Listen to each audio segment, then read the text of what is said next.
pasok dito upang manghuhuli at magpasagawa ng warrant na kanila pong na-issue po siguro ng ICC pagdating ng panahon, kailangan ho itong dumaan sa ating court system. Ito po ay kinakailangan na ng isang action to enforce a warrant, action to enforce a judgment. Kailangan po dumaan yan sa ating court system. Kaya hindi ho namin pakikialaman kasi yan po trabaho na ng Interpol kung talagang gusto nilang habulin yung tao na nasasaktal. Yung sabihin natin, nag-issue po ng warrant of arrest ng ICC, gusto mong enforce ng Interpol dito, pero para ho ito ay matuloy at hindi ho magkaroon ng kasuhan, kinakailangan pumunta muna sila sa korte natin. Ano po yung sinabi ninyo about ICC and the Interpol? Kasi yun po yung... Hindi yun ang issue ron. Ang issue lang naman habeas corpus eh.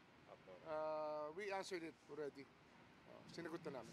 Pero sir, kakayanin pa na ibalik pa si dati? Wala na yun. Tapos na yun eh. Tapos na yun. So, hindi... It's a done deal already. So It's there already. regardless sir dun sa decision. May hearings na yun doon eh. Continuing na hearing. I think there's judicial notice that the hearings are ongoing already in The Hague. So, and there is a setting for September 23. So we rely on that. So sir, kahit na maglabas ng desisyon ang SC dun sa mga petitions na pinay. That's speculative. I cannot answer anything speculative at this point. But for you sir, mahirap nang ibalik, hindi na maibabalik, ano po? It's a done deal. It's there. Ando na siya eh. Tsaka sabi niya na mahaharapin niya yung charges eh. I think that he has repeated that to all of us. Lahat tayong Pilipino narinig natin na sinabi sa atin ni dating Pangulong Duterte na haharapin niya ang kahit na anong paratang sa kanya kahit sa ICC.